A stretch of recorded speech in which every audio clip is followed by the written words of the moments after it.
Thank you, Jeff. Pleasure to be here today. All right, maybe you could just tell us a little bit about just who you are and maybe about your last couple of job experiences. Sure. My name's Andrew Brickley. I have I have been in the healthcare industry for quite some time.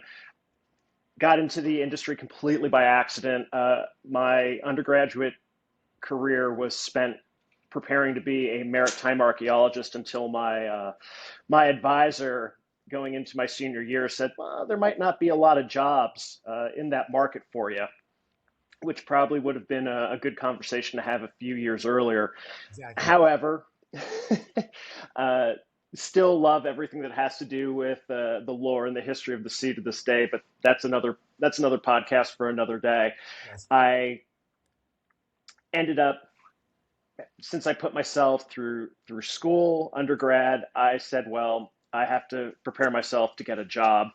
Graduated, went into sales, and it was the traditional first sales job. You learn on the go. You're thrown in the deep end, and I was good at it, but I wanted to try something in healthcare. Again, not aspiring to have a career in healthcare, but just really wanted to see if A, I could get into the industry, and B, to see if I would like it. Ended up in medical device sales and realized I was good at talking with patients, physicians, case managers, nurses, kind of the whole spectrum of people that you need to have conversations with in order to be successful. That was an inside sales job, and I wanted to branch out into some other avenues of healthcare once I decided that this was something I enjoyed and it was something I wanted to learn and pursue further. From there, I transitioned into hospitals and healthcare systems, working at close to home here, Mercy Medical Center. Now that I think it's Cleveland Clinic Mercy Hospital, I was there for about 10 years as their laboratory account manager, selling laboratory services, and then was their director of sales for the hospital. From there, wanted to get more of a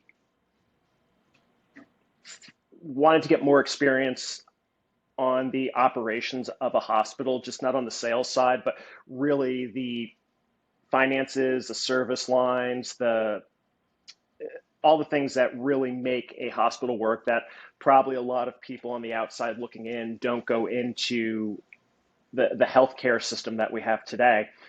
Moved to one of the poorest parishes in Louisiana, was at a hospital system there for about almost 8 years. Had the opportunity then to move to Georgia, where I was CEO of a critical access hospital that had a skilled nursing facility and a rural health center attached to it. So that's kind of a very high level of my career. Okay, so you've shown some very different skill sets here. What was your biggest challenge when you transition from the sales side to the executive side? It was learning, and that's kind of not kind of, but it is the piece that I can look back on and says that it served me very well. There's so much to learn, and once you actually learn or get your arms around something, it could completely change. So at that time, knowing that I don't have a clinical background, I didn't go for healthcare for my undergraduate or even my graduate degree in some regards.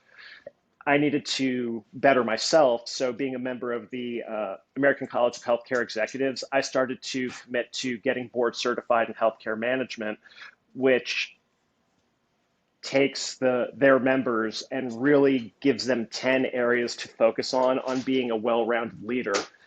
That served me well. And also, too, being curious and having the conversations with people who knew more than me, which there are a lot of people out there who definitely know more than me in the healthcare space, but I've never shied away from one, acknowledging that, but two, wanting to have that conversation saying, I don't understand. Can you explain this to me? And what do I need to look at to become proficient, not only so I can understand it, but then in the future, if I have employees or direct reports or colleagues who come to me and have the same questions, I can actually help them in the learning process and pay that forward in some respects. Okay, so you've had a broad spectrum of experience in different parts of the healthcare industry. What do you think that the vast majority of people don't understand about the inner workings of the healthcare industry? Oh my gosh, that could be a whole different conversation. There are a lot of different aspects I think that goes into that answer, Jeff, and it's a fantastic question. One, I think from the outside looking in, and one, when you or a family member are sick, you want to have that solution and you want it presented and you want it to be implemented quickly, which I think anyone who has experienced an illness, whether it's slight or major, you want to have the best outcome possible. What I think, and I know what a lot of people don't see or don't realize is behind the scenes, there are so many different aspects from medicine to physicians to leadership to operations to finance to politics to regulation, laws, new innovations all have to come together to best serve the patient. And that's always been a recurring theme throughout my career is one, to we're there to serve the patient at the end of the day, period. It's our job, and if you don't have the empathy or the ability to see where someone who's gravely ill or is just not feeling well is coming from, you're probably not in the right industry. Exactly. So it's all those different things that have to come together, and it's definitely a challenge. So again, to put a bow on it is that one, a hospital can, and this is what I really wanted to say, and I apologize, is that a hospital can provide outstanding care and still lose money, and conversely to that, a hospital that is healthy and financially sound might not be delivering the best care possible. So there's a lot of pieces, parts that from the outside looking in that a patient probably doesn't realize, and quite frankly, at that point where they're not feeling well, probably shouldn't even have to wrestle with. But those are kind of the big takeaways, I think, from someone who's not really in the healthcare industry. Okay, that makes perfect sense.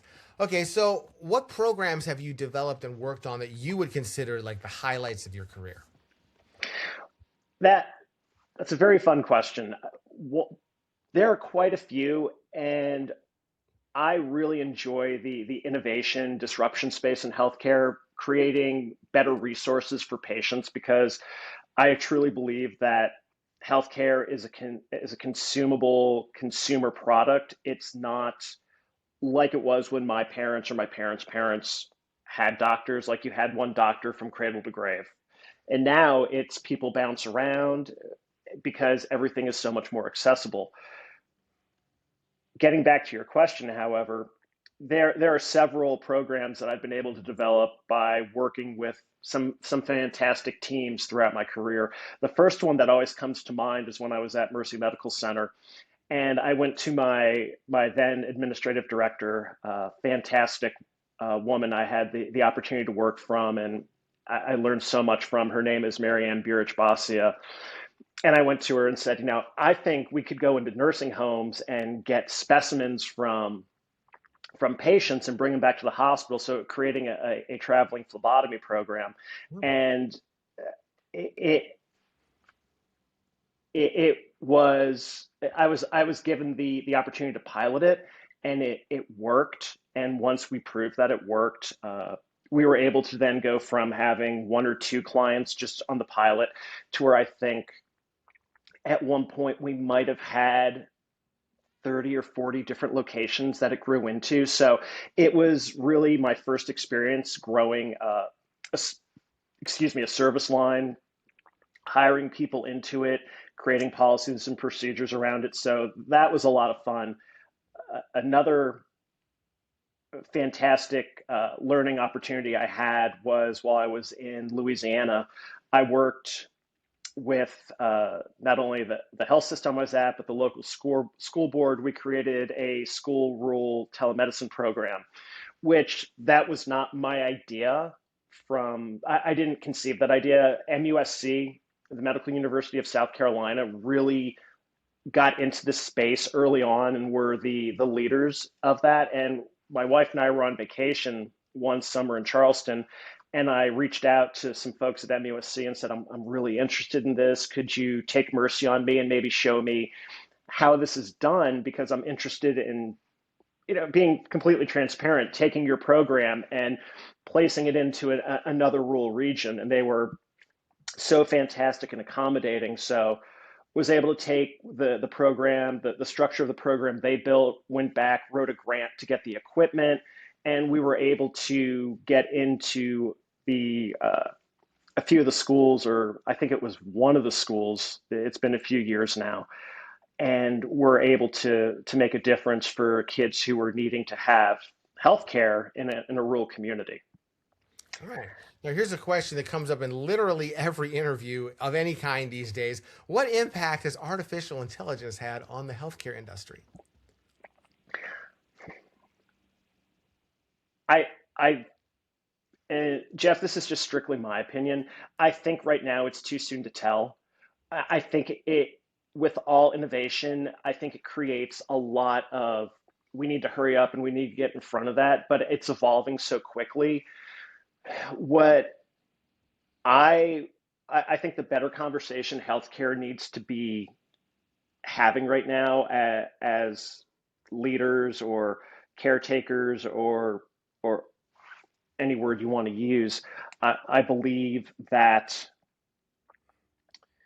one, we have to figure out what do we need to do internally to really leverage this new technology in the best way possible. I do not believe that for I don't believe it's going to take a lot of individuals' jobs, to be honest with you. I don't believe in our lifetime we're going to have AI diagnosing you or I for our care. There are so many nuances around the individual when it comes to patient care. I just don't think we're going to be there. If I'm wrong, then I'll be happy to admit that. But I believe it's going to be a tool, and I believe that it's just going to have good stewards and people who truly understand the technology, and it's evolving so quickly. I don't think you can really say that I know everything that's in this space. So I think it's to be determined, which was probably a very long-winded answer. So I apologize. No, that is okay. That's a very good insight because I think a lot of companies, a lot of industries are just saying, let's just throw as much AI out there as possible and then sort of figure it out from there. But I wanted to ask a couple of quick questions about the job search situation, which is what we both find ourselves in. What is the Yes. biggest challenge that you're facing right now in the job search, specifically relating to the healthcare industry? One of the biggest challenges that I have, and again, fantastic question, is there there with my background, I believe there's a lot of different areas of healthcare I can apply my experience to. And it's almost frustrating in a way to where if I see something that's in sales that might not be leadership or operations, but it combines many aspects of my background, people I believe are looking at my resume and saying he has too much experience. Why would he want to do this? And that is very frustrating. I have been very lucky throughout my career. I have had a lot of success in a lot of different areas. Typically, you have people who are good in one lane, where I've been very fortunate, where I've been able to learn a lot of different skills and create a lot of different, uh, take a lot of different aspects of my background and make them come together. So that's been very frustrating, especially having X amount of years in the industry, being a CEO, having my MBA, and being board certified in healthcare management. That seems to be working against me, and I'm just really looking more at the long term opportunity at certain companies versus a title or what have you. I'm looking for, again, I want to continue to grow. I want to continue to learn, but I also want to be able to showcase that with what I've been able to do throughout my career, I am able to create solutions and build teams that produce scalable solutions that solve problems. And that's something I'm very passionate about, and I love doing. So I want to find a company that can see that in me, and also is looking to the future and is forward facing, and wants to be innovative in the space that they are in healthcare, whether directly or on the periphery. All right. So if one of those employers is out there right now and they're watching this, what would you say that Andrew Brickley can do better than anyone else that would make him, that is you, the right person for the job? That is a fantastic question. So, again, and it's to build off of what I had said earlier, is that a lot of leaders can fall into three categories. You could be an operator, you can be a business developer, or you can be a relationship builder. I can do all three. I can basically, I've had a very career, which I am very thankful for, that really brings those three together and intersects them together, of operations growth and financial performance. Why am I successful at that is because, again, I have always been focused on the end user, whether it's a colleague, a coworker, or a patient. So being person focused and in that regard has pushed me to continue to learn and continue to be a good leader. But that is what differentiates me as someone who is currently looking for a new opportunity. All right. And then finally, just to get to know it a little better, what is it that you like to do for fun? It depends on the day. Huh. A lot of the time, my wife and I, we have two children, 14 and 11, and they're very involved in sports. So currently, right now, we're getting them to a variety of different camps right now, from golf, lacrosse, basketball. So I am helping my kids live their best life. I am a huge professed nerd. There's a lot of things I like to do. I had mentioned I am still a big history nerd. So if there's ever a time where something comes on that is even remotely linked to naval history or maritime archaeology, my children run away from me because I'm like, this will be a great show. Outside of that, cooking, I love learning to cook new dishes.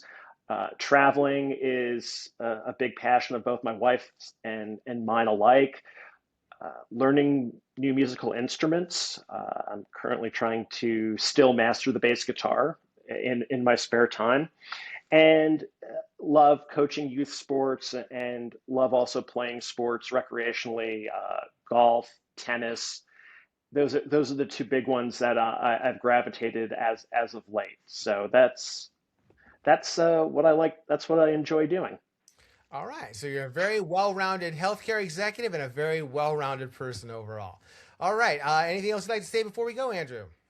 No, I definitely appreciate the time. I am on LinkedIn, and if anyone has seen this video and you are in the healthcare space and you'd like to connect for a conversation, I'm happy to do that. I also, to jump back to your previous question as well, one thing that I also enjoy doing as well is I act as a mentor to healthcare career mid or early careerists as well, who are thinking maybe they want to get into leadership in healthcare. So I'm always open to having those conversations if someone has some questions about the industry or is curious if they maybe want to get into healthcare as well. So I'm happy to do that, but I would definitely love to connect with as many individuals as possible.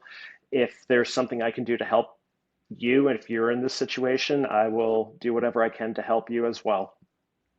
All right. Thank you very much, Andrew Brickley. This is Jeff Gorman. Of course, you can find me on LinkedIn and YouTube and Facebook and Twitter. Make sure you like and subscribe. And thank you, Andrew. We'll see you next time for All right. Job Seeker Insights. Thank you.